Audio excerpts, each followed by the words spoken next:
మీరు అనుకున్నది తప్పకుండా జరుగుతుంది, అవుతుంది. మీరు సక్సెస్ అవుతారు. మీ పనులన్నీ కూడా సఫలం అవ్వాలి అంటే ఏం చేయాలో నేను మీకు తెలియపరుస్తాను. ఒక 3 పనులు గనక మీరు చేస్తే తప్పకుండా మీరు అనుకున్నవి మీ జీవితంలో జరుగుతాయి. అవి ఏంటి అనేది నేను ఈ యొక్క వీడియోలో వివరిస్తాను. సో ఇప్పుడు పరిస్థితి ఏంటి అంటే, మీరు ఏదైతే అనుకుంటున్నారో అది మీ జీవితంలో జరగట్లేదు. ఇప్పటిదాకా మీరు అనుకున్న పనులు ఏవి కూడా జరగట్లేదు. ఇల్లు కడదామని ప్లాన్ చేసి స్టార్ట్ చేశారు, మధ్యలో ఆగిపోయింది. వ్యాపారంలో కొనసాగి సక్సెస్ అవుదాం అనుకున్నారు, ఆ వ్యాపారం మధ్యలో ఆగిపోయింది. అలాగనే చదువులో మంచిగా ముందుకెళ్ళాలనుకున్నారు, అది ఆగిపోయింది. మీ బిడ్డల చదువులు ఆగిపోయాయి. అలాగనే వేరే ప్రాంతానికి వెళ్ళి వేరే దేశం వెళ్ళి బ్రతుకుదాము, అక్కడ ముందుకు వెళ్దాము అనుకున్నారు, అది కూడా ఆగిపోయింది. ఇలాగా మీరు ఏది అనుకున్నా కానీ అది జరగట్లేదు, అది మధ్యలోనే ఆగిపోతూ ఉన్నది, అది ముగించబడట్లేదు.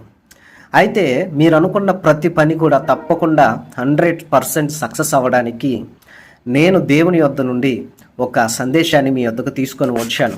వాక్యానుసారంగా దేవుడు కూడా మన పనులను సఫలం చేస్తాడు. మనం కోరుకున్న వాటిని దేవుడు తప్పకుండా మన జీవితంలో జరిగిస్తాడు. కానీ దానికి మనము దేవుని యొద్ద కొన్ని పనులు చేయాలి. ఆ పనులు ఏం చేయాలనేది ఈ యొక్క వీడియోలో నేను వివరిస్తాను. దానికంటే ముందుగా ఈ ఛానల్ని సబ్స్క్రైబ్ చేయండి, లైక్ చేయండి, షేర్ చేయండి, కామెంట్ చేయండి, హై పాయింట్స్ ఇవ్వండి. కామెంట్లో నేను అనుకున్నది జరుగుతుంది అనేది కామెంట్ చేయండి. సో మరి ఈ రోజున దేవుడు నీతో మాట్లాడాలనుకున్న కొన్ని మాటలు నేను వివరిస్తాను. లాస్ట్లో మీరు ఏదైతే అనుకుంటున్నారో దాని కొరకు నేను మీ జీవితంలో దేవుడు కార్యం చేయాలని మీ కొరకు నేను ప్రార్థన చేస్తాను. తప్పకుండా కామెంట్లో మీ యొక్క ప్రార్థన అవసరతలు కూడా తెలియపరచండి. అయితే మన వాక్యదానంలోకి వెళ్దాం. సో ఇప్పుడు మీరు అనుకున్నది మీ జీవితంలో జరగట్లా, సో అది సక్సెస్ అవ్వట్లా, ఫ్రూట్ఫుల్ అవ్వట్లా, అలాగనే అది ఏది కూడా మధ్యలోనే ఆగిపోతూ ఉంది, గందరగోళమైన పరిస్థితిలో నువ్వు ఉన్నావు. ఈ విషయంలో చాలా మదన పడుతూ ఉన్నావు. నీకు రావాల్సిన అమౌంట్ కూడా చాలా ఉంది, హ్యూజ్ అమౌంట్ ఉంది.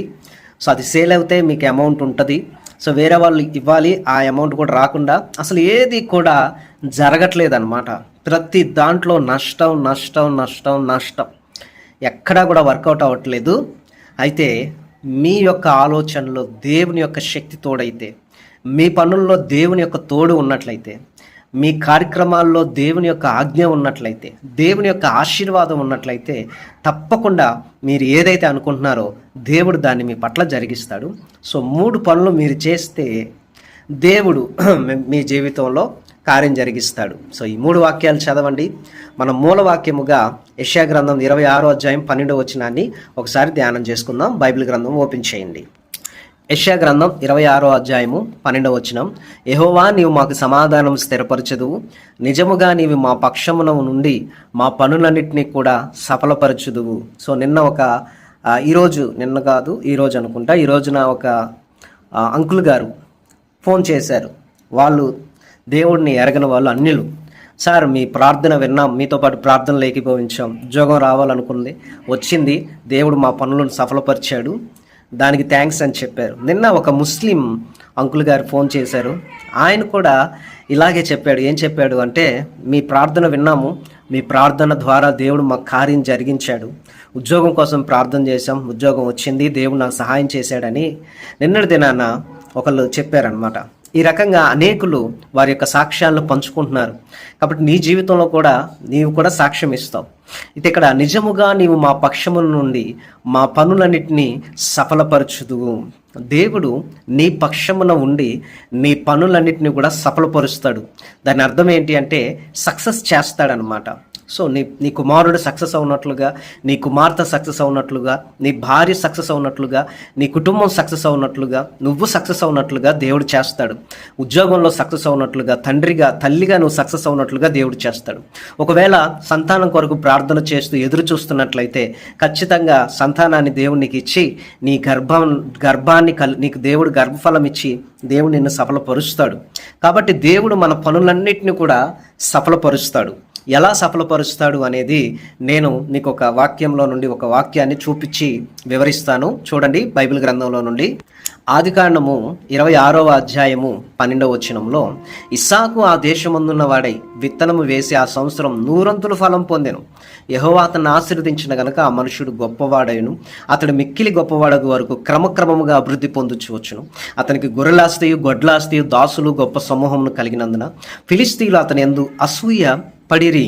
మనం చూసుకున్నట్లయితే ఇస్సాకు శత్రువుల దేశంలో ఉన్నాడు. అక్కడ విత్తనాలు వేశాడు, పొలాన్ని దున్నాడు, కొన్ని ఎకరాల భూమిని దున్నాడు, వర్షాలు లేవు, ఏం లేవు, విత్తనం వేశాడు, కరువు కాలంలో ఉన్నారు. కానీ 100 ఫలం పొందాడు. ఎలా పంటలు పండాయి అంటే భయంకరంగా పండాయి. 30 కాదు, 60 కాదు, 100. ఒక ఎకరానికి మహా అయితే సుమారుగా మన లెక్కల్లో ఒక 50 బస్తాలు 60 బస్తాలు వస్తాయి అనుకుంటే, ఒక ఎకరానికి ఏకంగా 500 బస్తాలు 1000 బస్తాలు వచ్చినట్లుగా దేవుడు ఆశీర్వదించాడు. ఈ రకంగా అతడు వేసిన విత్తనము దేవుని ఆశీర్వాదం ద్వారా గొప్పగా గొప్పగా గొప్పగా దేవుడు ఎలా ఆశీర్వదించాడంటే, అతడు గొప్పవాడయ్యే వరకు, మిక్కిలిగా గొప్పవాడయ్యే వరకు స్టెప్ బై స్టెప్ దేవుడు క్రమక్రమముగా అభివృద్ధి చేస్తూ వచ్చాడు. ఒక నెలలో 1000 రూపాయలు సంపాదిస్తే ఇంకో నెలలో 2000 సంపాదించినట్లు, ఇంకో నెలలో 3000 సంపాదించిన, అలా నెల నెల దేవుడు ఆశీర్వదించాడు. నిన్ను కూడా దేవుడు ఆశీర్వదిస్తాడు. దేవుని బిడ్డ, నీ యొక్క పనులన్నింటినీ దేవుడు సఫలపరుస్తాడు. నువ్వు చేసే ఉద్యోగంలో, నువ్వు చేసే వ్యవసాయంలో, నీ పాడి పంటల్లో, నీ బిజినెస్లో, అలాగనే ఏ పని కూడా దేవుడు నీకు ఇచ్చినా కానీ ఆ పనిలో దేవుడు నిన్ను సక్సెస్ చేసి ఆశీర్వదించి వర్ధిల్ల చేస్తాడు. అందుకనే దేవుని యొక్క వాక్యంలో మరి నువ్వు కూడా ఈ సంవత్సరం ఫలించి అభివృద్ధి చెంది నువ్వు కూడా సక్సెస్ అవ్వాలంటే ఈ 3 వాక్యాల్లో రాయబడిన ప్రకారంగా 3 పనులు చేయాలి. నెంబర్ 1, కీర్తన గ్రంథం 20వ అధ్యాయం 4-5 వచనాలను చదువుదాము. అక్కడ ఏం రాయబడి ఉందో ఒకసారి మనం ధ్యానం చేద్దాం. కీర్తన గ్రంథము 20వ అధ్యాయంలో ఏమని రాయబడి ఉన్నదో ఒకసారి బైబిల్ గ్రంథంలో మీరు చూసినట్లయితే చక్కగా మీకు అక్కడ వాక్య లేఖనం అనేది కనపడుతుంది. ఏమని రాయబడి ఉన్నది చూడండి. 20వ అధ్యాయం 4వ వచనం, నీ కోరికను సిద్ధింపచేసి నీ ఆలోచన యావత్తును సఫలపరచును గాక. సో నీ కోరిక ఏదైతే ఉందో, నీ ఆలోచన యావత్తు ఏదైతే ఉందో దేవుడు దాన్ని తప్పకుండా సఫలపరుస్తాడు. ఎప్పుడు? కీర్తన గ్రంథం 20వ అధ్యాయం 5వ వచనంలో, నీ ప్రార్థనలన్నీ యెహోవా సఫలపరచును గాక. నీవు నీ ప్రార్థనలన్నీ కూడా దేవుడు సఫలపరిచినప్పుడు ఖచ్చితంగా దేవుడు నీ కోరిక ఏదైతే ఉందో, నీ ఆలోచన ఏదైతే ఉందో దేవుడు దాన్ని తప్పకుండా సఫలపరుస్తాడు. సో మొట్టమొదటిగా నువ్వేం చేయాలంటే ప్రార్థన చేయాలి. అందుకనే ప్రార్థన చేయడం మానకూడదు. ఉదయాన్నే, మధ్యాహ్నం, రాత్రిపూట ప్రతిరోజు దేవునికి ఒక 5 నిమిషాలైనా, ఒక గంట అయినా, ఒక 2 గంటలైనా దేవుడి సన్నిధానంలో గడపడానికి నేర్చుకో. ప్రార్థన చేయకపోతే నువ్వు సఫలం కాలేవు. సో ఇంతవరకు నువ్వు సఫలం అవ్వలేదు అంటే ప్రార్థన సరిగ్గా చేయకపోవడం వల్ల, ప్రార్థన లేకపోవడం వల్ల నీ కోరికలు, నీ ఆలోచనలు ఏవి కూడా సక్సెస్ అవ్వట్లేదు. సో మొట్టమొదటిగా మీరు చూసుకున్నట్లయితే ప్రార్థన చేయాలి. రెండవదిగా ఏం చేయాలి అంటే కీర్తన గ్రంథం 1వ అధ్యాయం 2వ వచనంలో రాయబడి ఉన్నది. కీర్తన గ్రంథం 1వ అధ్యాయము 2వ వచనంలో ఏమని రాయబడి ఉన్నదో ఒకసారి మనం ధ్యానం చేద్దాం. యెహోవా ధర్మశాస్త్రమునందు ఆనందించుచు దివారాత్రం దాన్ని ధ్యానించువాడు ధన్యుడు. అతడు నీటి కాలువల ఎవరన్నా నాటబడినది ఆకువాడక తన కాలమందు ఫలమిచ్చు చెట్టు వలె నుండును. అతడు చేయనిదంతయు సఫలమగును. సో డే అండ్ నైట్ దేవుని యొక్క వాక్యాన్ని నువ్వు ధ్యానిస్తే, దేవుని యొక్క వాక్యంలో నువ్వు ఆనందిస్తే, అప్పుడు నువ్వు చేసేదంతా కూడా సఫలమవుతుంది. సో ఇప్పుడు దాకా నిష్ప్రయోజనంగా ఉన్న నీవు ప్రయోజనకరంగా మార్చబడాలి అంటే ప్రతి రాత్రి, ప్రతి ఉదయము తప్పకుండా దేవుని యొక్క వాక్యాన్ని నువ్వు చదవాలి. ఎప్పుడైతే దేవుని యొక్క వాక్యాన్ని క్రమముగా చదువుతూ రాత్రింపగలు ధ్యానం చేస్తావో, జ్ఞానం, తెలివి, బుద్ధి, వివేకం నీలోకి వచ్చి మంచి ఏంటి, చెడేంటిది అనేది గ్రహిస్తావు. దేవుని శక్తి నీలోని ప్రవేశిస్తుంది. తప్పకుండా నువ్వు చేసేదంతా కూడా సఫలమవుతుంది. ఆ లోన్ శాంక్షన్ అవుతుంది, ఆ ఉద్యోగం వస్తుంది, ఆ గర్భఫలం కలుగుతుంది. ఖచ్చితంగా ఆ వివాహ విషయంలో దేవుడు కార్యం జరిగిస్తాడు. ఖచ్చితంగా ఆ ఇల్లు కట్టబడుతుంది. ఖచ్చితంగా అప్పులన్నీ తొలగిపోతాయి. ఖచ్చితంగా ఫైనాన్షియల్ సపోర్ట్ దేవుని యొద్ద నుండి కలుగుతుంది. ఎప్పుడు నువ్వు దేవునికి నువ్వు ప్రార్థన చేసినప్పుడు, వాక్యం చదివినప్పుడు. మూడవది కూడా కీర్తన గ్రంథం 50వ అధ్యాయం 23వ వచనంలో ఏం రాయబడి ఉన్నదో మనం చదువుదాము. కీర్తన గ్రంథము 50వ అధ్యాయము మరి 23వ వచనంలో దేవుని యొక్క వాక్యంలో రాయబడి ఉన్నది. 3వ విషయంలో మనం ఈ 3 విషయాలు చేస్తే తప్పకుండా దేవుడు మనలను సక్సెస్ చేస్తాడు. స్తుతియాగం అర్పించువాడు నన్ను మహింపరుచున్నాడు, నేను వానికి దేవుని రక్షణ కనపరుచున్నట్లు వాడు మార్గం సిద్ధపరచుకొనెను.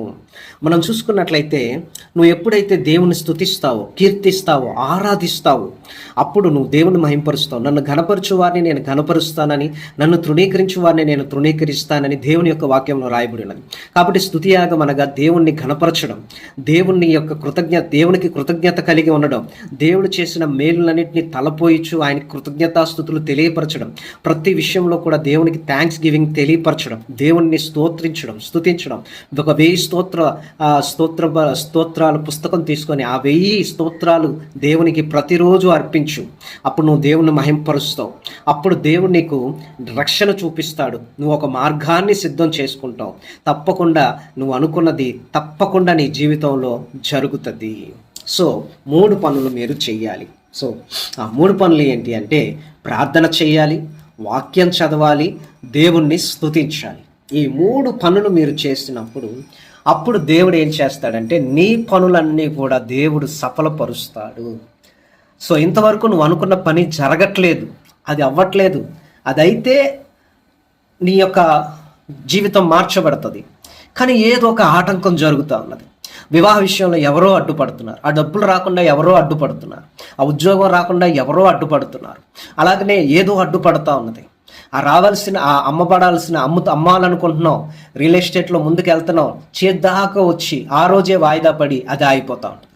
సో వచ్చే నెలలోనో ఈ యొక్క కోర్టులో మీరు విజయం సాధిస్తారనుకుంటే అది వాయిదాల మీద వాయిదాలు పడి ఇంకా కాలం పొడిగించబడుతుంది, కానీ ఆ పని అనేది అవ్వట్లేదు, నువ్వు అనుకున్న పని జరగట్లా. సో తప్పకుండా నువ్వు అనుకున్న పని జరుగుతుంది. ఈ యొక్క 3 పనులు ప్రతిరోజు చేయండి. దేవుడు నిన్ను జ్ఞాపకం చేసుకుంటాడు, నువ్వు ఆశీర్వాదకరంగా ఉంటావు, దీవెనకరంగా ఉంటావు. నీ కొరకు ఒక చిన్న ప్రార్థన చేస్తాను. మహాపరిశుద్ధుడా, నీ బిడ్డని, నీ బిడ్డ కుటుంబాన్ని మీరు దీవించి ఆశీర్వదించి నీ మహిమతో నింపండి. ఇదిగో నీ బిడ్డ ఏదైతే ఆలోచిస్తున్నాడో, నీ బిడ్డకి ఎలాంటి కోరిక అయితే ఉందో, దేన్నైతే చేయాలనుకుంటున్నాడో అది చేసి సఫలమయ్యి దీవించబడి ఆశీర్వదింపడాన్ని కృపద ఇచ్చేయమని యేసు నామములో అడుగుతున్నాం తండ్రి, ఆమేన్. మీరు చేయనిదంతయు సఫలమవును గాక. కామెంట్ చేయండి, నేను చేసేదంతా కూడా సఫలమవుతుందని. మీ ప్రార్థన అవసరతలు ఏమైనా ఉన్నా కామెంట్ చేయండి. సో కనపడుతున్న నెంబర్ 9908937164. మీలో ఎవరికైనా ప్రార్థన అవసరతలు ఉంటే ఈ నెంబర్కి కాల్ చేసి మీ ప్రార్థన అవసరతలు తెలియపరచండి. నేను చేస్తున్న చిన్నపాటి పరిచర్యకి, పరిశుద్ధుల అక్కర కొరకు ఈ నెంబర్కి ఫోన్పే, గూగుల్ పే, పేటిఎం ఉంటుంది. మీ కానుకలు, మీ యొక్క విరాళాలను ఈ పరిచర్యకి పంపించి దేవుని దీవెనలు మీ జీవితంలో మీరు పొందుకోనండి. దేవుని యొక్క సేవకులకి, దేవుని యొక్క పరిచర్యకి ఇచ్చినప్పుడు దేవుడు నిన్ను కూడా నూరంతులుగా ఫలింపు చేసి ఆశీర్వదిస్తాడు.